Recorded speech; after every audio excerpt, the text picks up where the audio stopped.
안녕하세요. 벌써 이제 3교시가 되었네요. 앞에서 제 강의를 듣던 이제 우리 대학원생들 가운데 교수님 말이 너무 빠르다라는 얘기라도 좀 일부러 천천히 했는데 또 답답하지 않으셨을까 또 그런 걱정도 제가 해봐요. 자, 3교시에는 여러분들하고 이제 나누어야 할 부분이 마지막 부분인데 빈곤 가족을 위해서 나라에서는 어떤 지원 정책을 가지고 있을까? 실제 현장에서는 어떤 서비스가 이루어지고 있을까? 그 가운데서 우리 사회복지사들이 하는 일은 어떤 일일까? 이런 내용을 한번 살펴보는 순서로 진행을 하겠습니다. 일단 이제 빈곤 가족에게는 아주 가장 중요한 이제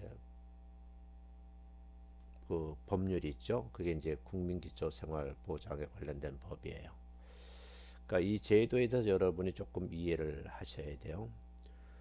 국민기초생활보장제도를 통해서 수급자를 선정을 해서 빈곤 가족을 지원하는 거죠. 물론 이제 이 법에는 어떤 사람이 수급 대상인지를 규정하고 있어요. 그러면 이제 이게 특별법이니까 이 법 밑에 대통령령과 주무부서령 그리고 시행규칙, 시행령 그리고 지자체 내려오면 이제 조례가 있겠죠. 자세하게 언급되어 있습니다.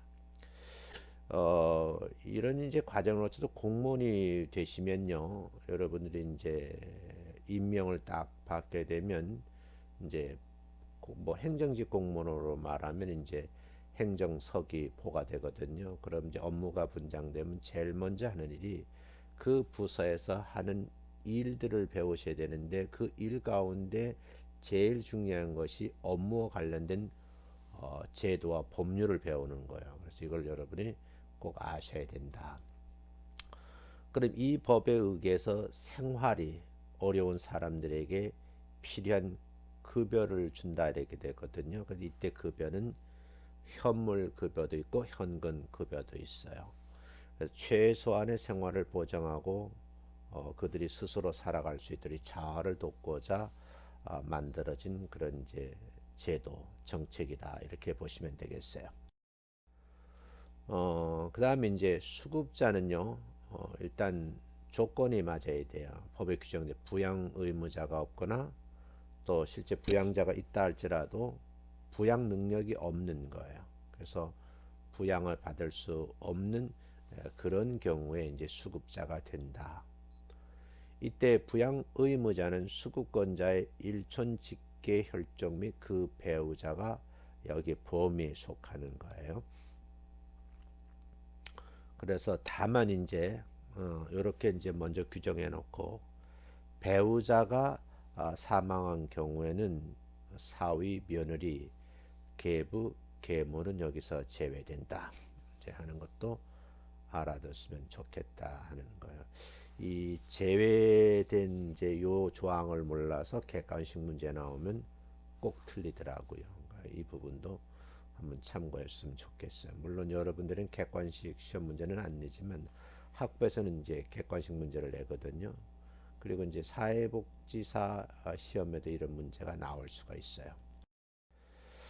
그 다음 이제 국민기초생활보장 제도에 대해서 여러분이 조금 이제 실제적인 내용을 보셔야 되는데 지원 대상이 있어요. 그래서 일단 근로 능력이 있는지 없는지 이걸 판단하는 기준이 되고 그 다음에 연령도 여기에 해당이 돼요. 그리고 국가의 보장을 필요하는 급여 종류가 있어요. 그래서 최저 보장 수준 이하의 모든 가구는 여기에 이제 해당이 된다. 원칙이라고 되어 있는데 가구 단위를 보장한다는 것이고요. 필요한 경우에는 개인 단위도 보장한다. 여기서는 이제 1인 가구도 있잖아요. 1인 가구, 1개 개인 다 여기 해당되겠죠. 일단 우리나라는요. 신청을 하셔야 돼요. 그래서 신청인이 어떤 사람일까? 그래서 신청권자 그래서 실제 수급권자를 말하고요. 친족이나 기타 관련돼 있는 분, 공무원 등이 있어요. 그래서 공무원 등은 이제 직권 신청을 하는데 이때는 수급관자의 동의가 필요하다 그런 얘기고요. 그럼 어디 가서 하면 되느냐? 장소거든. 여기 읍면동사무소에 가서 하시면 된다. 근데 신청을 안 하는데 줄까요? 신청을 안 하면 주지 않습니다. 근데 이제 그 사회복지 공무원들은요, 이런 분들을 찾아내야 되는 거죠. 그래서 어, 공무원 직권으로 신청을 하는데 본인의 동의가 있어야 된다. 그러면 이제 동의가 됐을 경우에 그 다음은 어떻게 하나요? 신청 양식 서식이 있죠. 그래서 그 서식에 사회보장급여 제공에 대한 내용이 있어요. 그러면 거기 이제 그 내용을 적고 신청서를 작성을 하시면 되겠죠. 거기에 따라서 금융정보 또는 이제 그 이런 동의서를 내야 돼요. 개인정보도 포함되겠죠. 여기서 이제 구비 서류를 이제 갖추셔야 되는데 이제 가난하신 분이니까 뭐 임대차 계약서라든지 또 재적등본 또 외국인 등록 사실증명서 이제 관계되는 분은 이런 가지 첨부를 하셔야 된다. 그래서 이렇게 해서 지원 대상자가 신청인 이렇게 신청을 한다 마음을 먹고 신청서를 제출하게 되면 이 신청서를 접수한 부서 뭐 읍면동사무소겠죠. 그리고 담당 공무원이겠죠. 이제 30일 이내에 이제 결정을 처리 기간 업무 처리를 해야 돼요.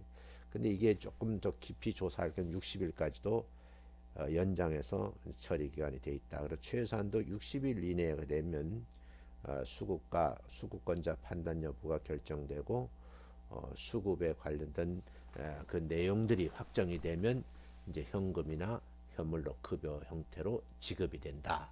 이제 그런 얘기. 그다음에 이제 급여를 하는데 이게 종류가 어떤 게 있고 금액은 어느 정도 되나요? 요 부분은 여러분이 잘 알아두셔야지만 실제 사회복지를 공부하는 분들이 주변에 이렇게 질문을 하고 또 여러분 답을 하셔야 되고 서비스를 해야 되거든요. 뭐 지금 공부할 때도 모르셔서 혜택을 못 받는 분이 있어요. 그래 이런 거는 좀 알아두시자.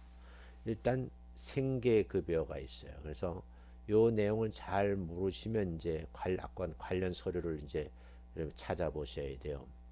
기준 중위소득 30%에 해당하는 금액과 가구의 소득 인정액과의 차액을 지급을 한다.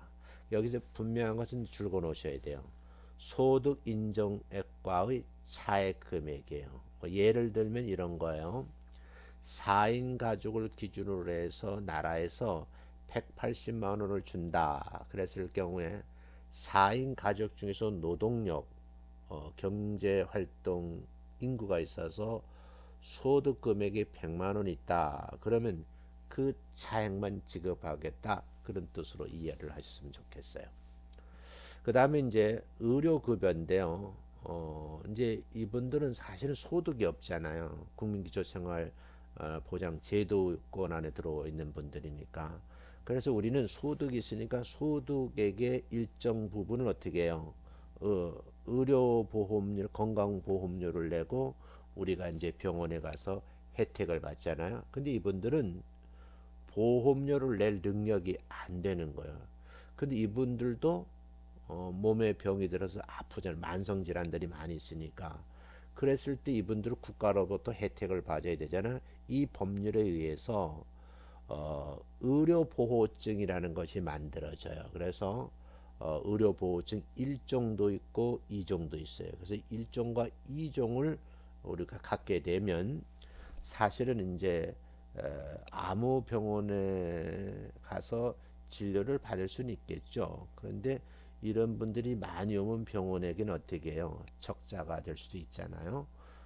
그러니까 이제 강제 규정이 있어요. 그래서 서로 이제 이런 환자들을 케어하지 않으려고 하는 이제 현상이 나타나니까 국가에서는 동네마다 요렇게 이제 의료 보호 지정 의료원이라고 이렇게 지정되어 있어요. 그래서 그곳에서는 반드시 이분들이 찾아오시면 진료를 해줘야 돼, 의료 혜택을 주어야 된다는 거죠. 만약에 그렇지 않으면 이제 법적 제재를 받게 되죠. 그래서 동네마다 그러니까 의료 보호 지정 기관이라고 이렇게 입구에 보면 이제 그 간판이 돼 있거든요. 그래서 여러분들도 혹시 이제 요것도 이제 출석 수업과 관련이 되는데 동네 혹시 병원에 가시면 의료 보호 지정기관에 써지는 그 편말이 있으시면 그 사진도 한 장 찍으시고 그렇게 하셔서 한번 자료를 저에게 제출해 줬으면 좋겠어요. 반드시 있게 돼 있어요. 근데 만약에 이런 이제 의료기관이 없을 때는 가까운 이제 보건소에 가면 거의 그 의료보호증이 있기 때문에 돈을 지출하지 않아도 되는 거죠.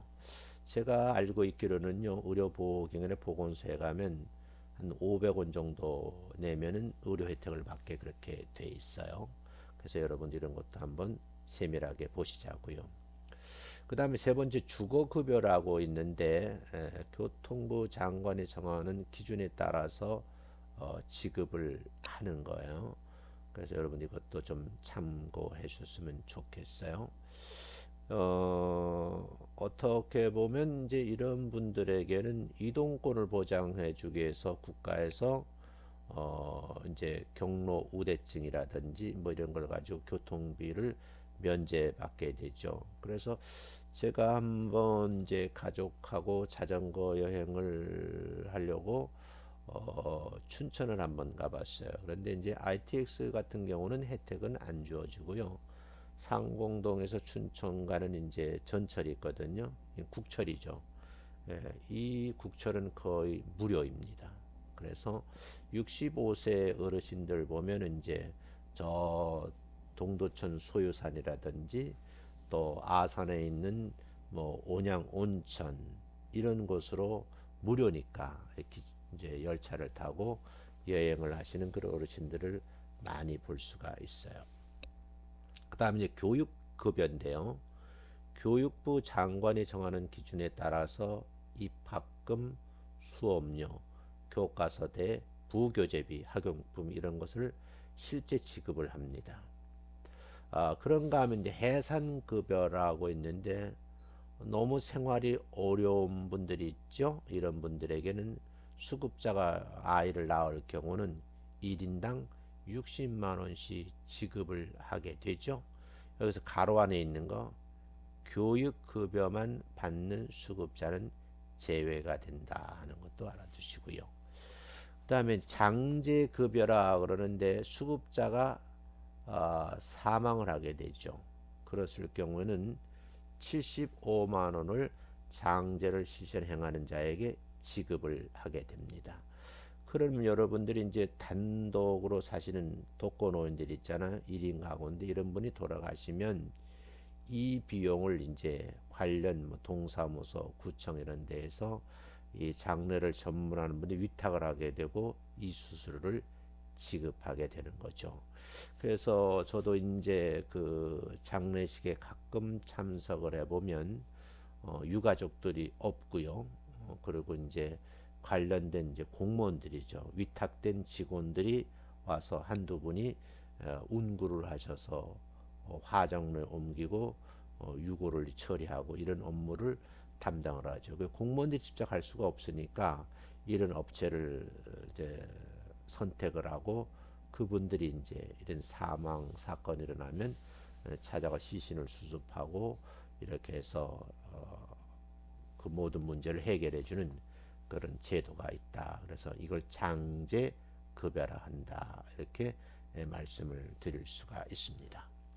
이것도 아마 여러분 실제 굉장히 중요한 내용들이에요. 그러니까 이렇게 보셔야 되는 거. 그리고 이제 신청조사, 확인조사 이렇게 로드맵이니까 이건 한번 그림을 한번 보시면 될 것 같아요. 그 다음에 자활사업제도인데 자활사업제도는 근로능력자의 기초생활을 보장하는 국민기초생활을 보장제를 도입하면서 근로 능력을 끌어올려야 되겠죠. 그리고 일자리 제공을 통해서 빈곤에 벗어날 수 있도록 도움을 주는 그런 제도다. 이렇게 보시면 돼요. 그리고 자활 사업을 통해서 근로 능력이 있는 저소득층이 스스로 자립할 수 있도록 자활 능력을 기르고 기능과 기술을 습득해서 동시에 근로 기회를 제공한다. 그러니까 여러분 인터넷 한번 조사를 해보세요. 여러분 사는 주변에 자활 후원 기관이나 사회복지 시설이 있는지 한번 살펴보셔야 돼요. 실제 여러분 살펴보지 않으면 모르는 거예요. 거기에 사회복지를 어떤 일을 하고 어떤 분들이 와서 일을 하고 있는지도 살펴보셔야 돼요. 그리고 자활 수업의 대상자는 이제 조건부 수급자를 포함해서 자활 급여 특례자, 일반 수급자, 급여 특례 가구원, 차상위자, 시설 수급자 등 자활 역량 평가 결과에 따라서 사업의 기준에 의해서 참여하도록 이렇게 하고 지원을 하고 있다 하는 것도 알아두셔야 되겠네요. 그러면 이걸 로드맵을 보면요, 보건복지부를 통해서 일하죠. 그래서 보건복지부에서는 이제 자활정책 또는 사업총 관련 부서가 있고요. 그다음에 시도 시군구에서는 이제 보건복지부 내려오는 것을 어떻게 해요? 실제 시행을 하는 이제 부서니까 자활사 총괄 시행을 하고, 실제 읍면동의 담당 공무원들이 조건부 수급자를 관리하죠. 그래서 이제 이런 분들을 찾아내서 확인하고 조사하고 자료화해서 이제 관련 이제 행정 전산망에 올려서 이런 분 실제 서비스를 받을 수 있도록 이런 이제 시스템이 갖추어져 있다 하는 것도 여러분 아시고, 가운데 있는 이런 내용도 여러분이 좀 아시면 도움이 될 것 같아요. 그래서 보건복지부, 시도시, 군구, 읍면동 이렇게 이어져 간다 하는 걸 보시면서 추진 주체별 역할들이 이렇게 나누어져 있구나 하는 것을 여러분이 아시면 될 것 같아요. 그래서 실제 여러분이 자활후 센터에 가보면 이 시스템으로 움직이고 있다는 것을 알게 될 겁니다. 그 다음 이제 중앙에는 중앙자활센터가 있고요. 이게 보건복지부에서 하지만 고용노동부하고도 연결이 돼 있어요. 그래서 이런 사업을 하기 위해서 취업자원관리도 고용노동부에서 이제 사업을 하고요. 그리고 고용센터라고 있어요. 여기서 이제 일들을 하게 된다 하는 것도 이제 여러분이 알아두셔야 할 그런 내용. 그러면 자활사업제도라는 게 뭐냐? 자활사업에는 자활 사례 프로그램이 있는데 이건 이제 게이트웨이라고 그래. 이 과정을 포함해서 참여자에게 근로 기회를 제공하고 취업을 알선하는 그런 자활 프로그램을 운영하고 있다. 그런 내용. 다음에 자원과 참여자 자활 프로그램 수행을 모니터링을 하거나 사업 관리를 하는 등 자활센터에서 자활 참여 자립을 실제 지원을 하고 있다. 그리고 자활사업 참여자의 욕구라든지 적성 능력, 여건에 따라서 개인별 맞춤형 자립 계획 또는 경로 제공을 하고 적절한 자활 프로그램을 연계를 해서 효과적으로 자립할 수 있도록 지원하는 프로그램도 운영하고 있다. 이렇게 보시면 돼요. 그 다음에 이제 가족 역량 강화 지원 사업인데 요건 여성가족부에서 해요. 그래서 관할 전국 건강가정지원센터를 해서 수행하는 사업이거든요. 여기에서는 이제 여러 가지 이제 자녀 양육을 해서 어려움을 겪고 있거나 위기 사건에 직면한 이제 가족을 초기 상담을 해주기도 하고, 이런 이제 자료가 데이터가 되면 서비스를 하게 돼 계획을 세우고 사례 관리를 하기도 하고, 또 이런 분들에게 부모 교육을 해요. 또 가족관계 자녀 양육 프로그램을 또 안내하기도 하고, 또 자녀 학습이라는 정서 지원 사업도 실제 이 건강지원센터에서 하고 있는 것도 알아두셔야 돼요. 그래서 여러분들 동네에 또 건강지원센터가 있는지 없는지 한번 조사해서 페이퍼에 담아서 저에게 알려주시면 좋겠어요. 자, 그 다음 빈곤 가족은요, 취약 위기 가족이나 긴급 위기 가족에 해당되게 되면 간접 서비스를 제공받을 수 있다 하는 것도 알아두셨으면 좋겠어요.